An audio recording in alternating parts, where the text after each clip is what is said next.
มันหักมันออกงานแล้วเมื่อกี้ออกมาสักทีว่าออกมา ผมว่ายกสุดท้ายครับแก้วมาสวินในมือจากฝั่งแดงและเป็นฉลากรับเทศบาลจานแสนชัยที่10,000เป็นดับได้ใส่เลยเด้อ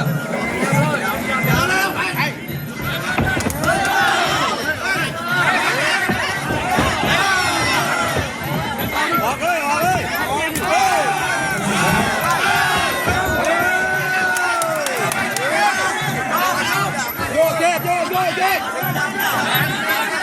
โยก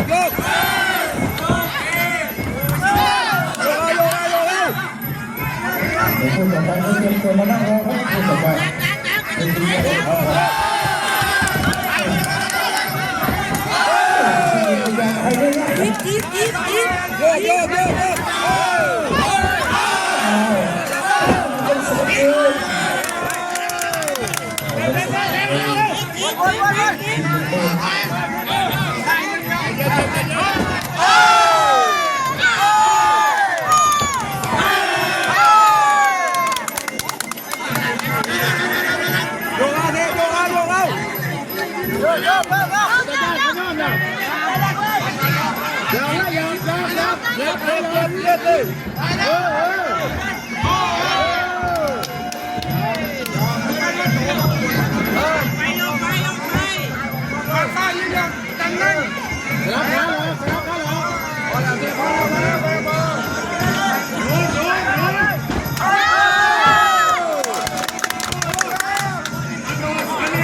ให้ได้